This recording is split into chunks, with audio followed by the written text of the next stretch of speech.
hasta el 20 y algo de diciembre la cosa venía bien, faltaba incluso un poco de agua, de lluvias, para poder continuar con las siembras de soja de segunda y de maíz tardío, y a partir de ahí empezó a llover, y tenemos dentro del área de influencia de la agencia de Roldán, tenemos áreas con unos cuantos milímetros, más de 300 en estos 20 y algo de días, y áreas con alrededor de 220, 230 milímetros.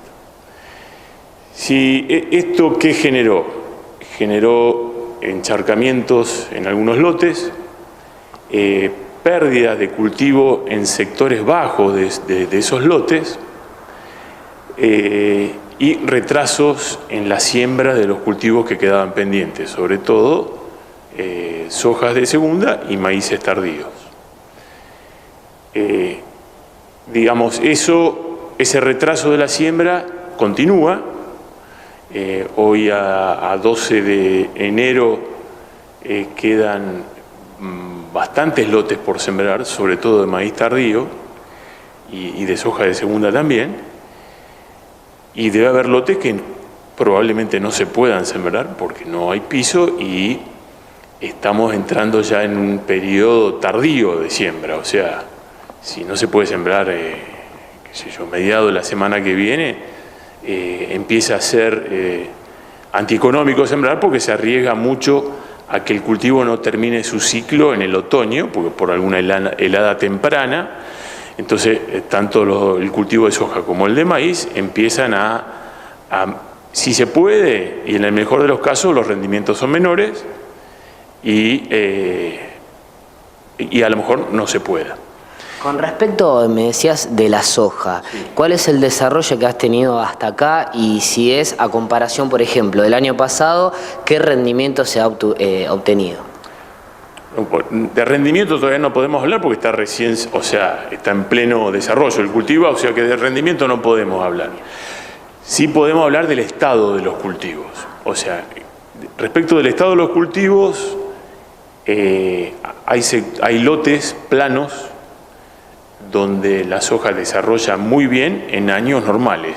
Cuando empieza a haber estos excesos de agua, empieza a quedar agua en superficie, entonces sectores de los lotes empiezan las plantas se empiezan a resentir, y si el encharcamiento se mantiene durante varios días más, ese cultivo tiende a secarse, a ponerse en condiciones no óptimas. Hay un fenómeno que se llama anoxia, que las raíces no respiran bien, y entonces el cultivo empieza digamos, a no estar bien y termina mermando su rendimiento y puede terminar secándose en esos sectores. Esa situación podría, digamos, minimizarse en la medida de que no vuelva a llover en los próximos días. Si en los próximos días vuelve a haber lluvias importantes, los sectores de lotes que estamos hablando con problemas va a pasar a ser más grave. Juan, con respecto, me decías de la lluvia de los próximos días, ¿se puede tomar alguna medida? Obviamente que con la naturaleza no se puede prever mucho, pero ¿qué pueden hacer ustedes como para poder solventar esa situación de tanta agua junta y que produce estas malas situaciones y cosechas, ¿no? Lo que se podría hacer es ajustes en algún tipo de canal interno dentro de los campos,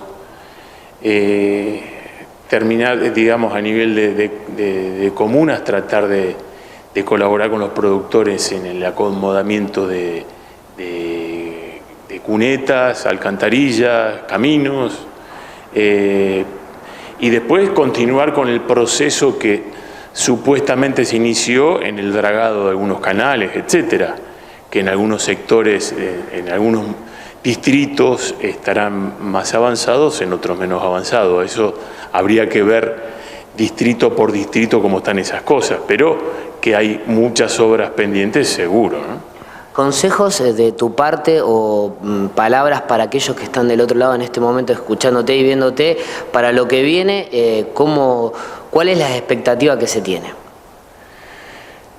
Yo diría que lo que empieza digamos, sobre los lotes que quedan pendientes de siembra, lo que tendríamos que analizar es que el productor vea, digamos, seriamente si es oportuno seguir pensando en sembrar esos lotes, o a lo mejor empieza a ser sensato pensar en no sembrarlos e ir hacia otro cultivo próximamente, pero no ir a soja o maíz. El maíz es un cultivo muy caro y empieza a ser medio ajustado. Es una disyuntiva muy importante porque dejar lotes ociosos es realmente una oportunidad perdida, digamos, ¿no? Así que es muy difícil para el productor asumir que no va a sembrar un lote. Hay lotes que definitivamente a lo mejor no se puedan sembrar. Me han comentado lotes de Pujato que a lo mejor se sembró soja sobre un trigo que hoy está encharcado y por más que se quiera resembrar, en una semana, 10 días, es probable que no se pueda entrar, o sea que eso está definitivamente perdido, ¿no?